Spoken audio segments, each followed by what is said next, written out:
Welcome back to Charlotte Mason Minimalist. This is Megan here, and I just wanted to share with you today some books that have been a help to me in our homeschool journey. And I have a stack here, and don't feel like you need to go out and purchase every single one of these today, but if you're a new homeschooler, these are the books that helped me. So I just wanted to share them with you, and they kind of helped me on my journey to where I am today. So I think probably the first one I've ever read, and the one I recommend for you to read first, is For the Children's Sake by Susan Schaefer Macaulay. I purchased this when my daughter was still in preschool, and it's what set me off on my rabbit hole of Charlotte Mason resources. This is what gave me the need to research Charlotte Mason philosophy better. That works so well for my daughter and for our home, that just the ideas and things that I gained from this will carry through the rest of our lives, have affected how I parent. It's affected how we learn, what we do, how we just live our day-to-day life. So this book impacted me. It may be because it was my first introduction to the Charlotte Mason philosophy, coming from a very urban public school environment that I grew up in. So that may be why this impacted me so much, because it looked so different than what I did in school. So I recommend any first-time homeschoolers out there, grab this book. Next, this is one I read when my daughter was probably in kindergarten. It's called Teaching from Rest by Sarah Mackenzie, and it's a homeschooler's guide to unshakable peace. I highly recommend this. It's a thin book.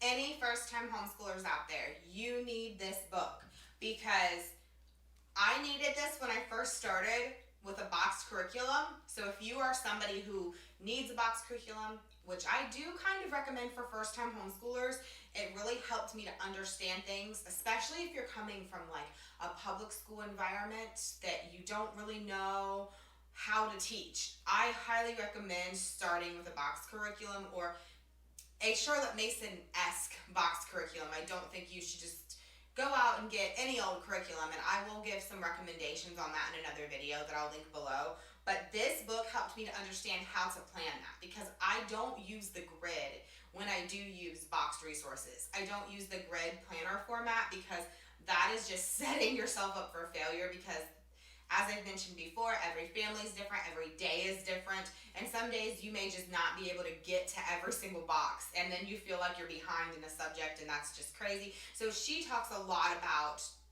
how to teach from rest. And that doesn't mean lazy, like we're just going to rest. It means how to teach from a place of peace, of understanding what your goals and values are and how to get there in a way that makes sense. There's a lot of loop scheduling ideas and things in here. So new homeschoolers, this is another highly recommended. I'm kind of trying to go in that order to like where to start. Those two books, definitely where to start. Another one, I'm rereading this, Triggers. Exchanging Parents' Angry Reactions for Gentle Biblical Responses. So this book is necessary, especially if you just pulled your kids from public school or you're coming home. Like, it can be really difficult and a really difficult journey to getting to where you're parenting from a place of rest, like I had just told you from the other resource. You need to have tools to not be upset over things that happen in your homeschool day, or times of disobedience, or when a child's not listening. And sometimes we need to understand that we sometimes can be the problem too. So this book helped me in educating my daughter, that I was looking at our home situation a little different after I read this book. And it made me think before I responded. Sometimes you can just have a snap response, or just, I don't want to say a judge, not snap judgment, but a response that's not what you meant it to be. And you're not your child's teacher. Teachers are patient because they are a teacher. Like they've taken classes, they're not with that child 24/7. But when you start home education, like this is your child and you've had this kid with you 24/7. and every day. And it's not an 8-hour day and my shift is done. This is my child. I love my child, but sometimes because of that close relationship and bond, nerves can be there, that triggers can be there that kind of make you feel overwhelmed. And this book helped me a lot with that. So I'm rereading it this year actually because I found it to be really helpful to kind of just review. So that's another one, especially if you're just bringing your kids home. Another good recommendation for someone just bringing their kids home is Laying Down the Rails. And Sonia Schaefer has a lot of good resources, but this specific Laying Down the Rails is for yourself. And I found that to be just so helpful because there were so many times that I'm looking for like a specific instance that I had highlighted in here. There were so many times that I was the problem. Getting motivated to just move forward with the next day. Getting motivated in the morning to make sure we're doing things on time, to make sure that I'm having everything done the night before. It wasn't really a lack of planning per se, but a lack of like, okay, in order for us to start school properly tomorrow, I need to make sure that every chore I need to get done on Tuesday night is done so that Wednesday morning goes smoothly. And it's kind of a chain effect. And that's just one little piece. There are so many other habits. It's not just about household habits, but that was a big one for me to just implement homeschooling. But there are so many other habits and there's so many more I still need to work on. So here's a little quote. A certain strenuousness in the formation of good habits is necessary because every such habit is the result of conflict. And this is the I want versus I will. And what Sonia Schaefer was doing is she's breaking down pieces of Charlotte Mason's own recommendations from her volumes. And so I found this helpful because sometimes I don't want every single, it's not that I don't want to read them, but every single bit of a Charlotte Mason volume can be kind of overwhelming to break down. You really need to discuss those with somebody and kind of understand the time period and the English in them. And so reading other resources like this can be helpful, especially for a new homeschool mama. So that's another recommendation. This one, this is Homeschooling the Early Years. If you have a 3 to 8 year old, I definitely would recommend this book. Especially for someone that's just bringing their children home for the first time. I'll just kind of open this one up briefly and show you. There are Preparing for Your Family's Learning Journey, and then A World of Curriculum, Choices, Instills a Lifelong Love of Learning, and then it has a lot of different just things to do when you're first getting started and how to understand what to do next. Karen Andriola, this is a favorite. I have a few things tabbed in here. This book is what really got me wanting to read Charlotte Mason's original volumes, and it is what helped me to branch out from a boxed curriculum. So I took notes, so you'll see she even has spots in here where you can write your own notes. She has discussion questions for if you wanted to do this with a group, which I would love to do sometime. I have not done. This would be a really fun maybe class for us to do together, or for me to do with some friends from co-op or something. This book is also, I highly recommend that book. This may be also one of those ones that's like in the beginning you should buy this book when you first start homeschooling.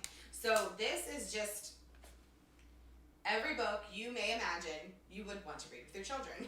It does go from all the way from preschool all the way up through high school. And so it's just, there is actual writing in this book where she discusses like how to implement read aloud time and how to make that a priority. But there's also just these wonderful list of books, and I have notes and highlights and checked off ones we've read. And this is one I've come back to again and again and again. It always gets thrown in our library bag for us to go make selections from the library, and it gives me just a list. I don't have to pre-read all of her books. If they're in here, they're typically good.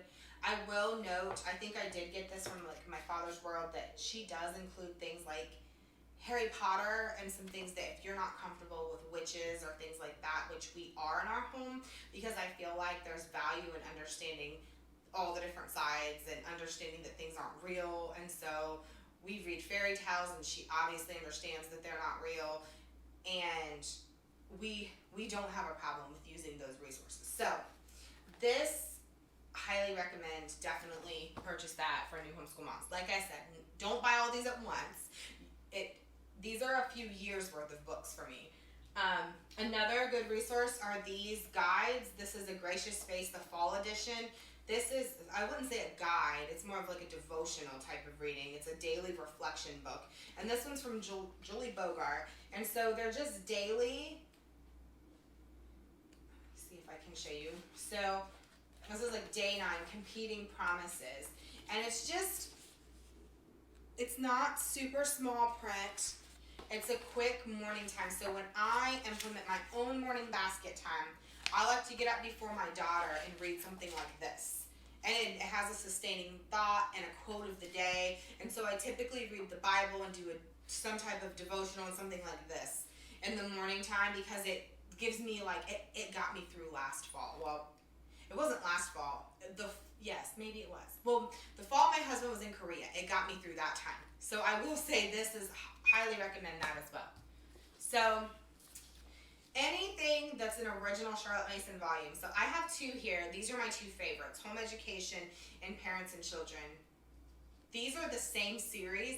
This is one that I picked up off Amazon, and this I bought off of Facebook. So both of these are great anything that's an original Charlotte Mason volume is a great resource, but these 2 specific ones are my favorites. So I was just showing you these today. I wouldn't recommend starting here. Now some people would tell me I'm being crazy because they are really good books, but they can be really daunting.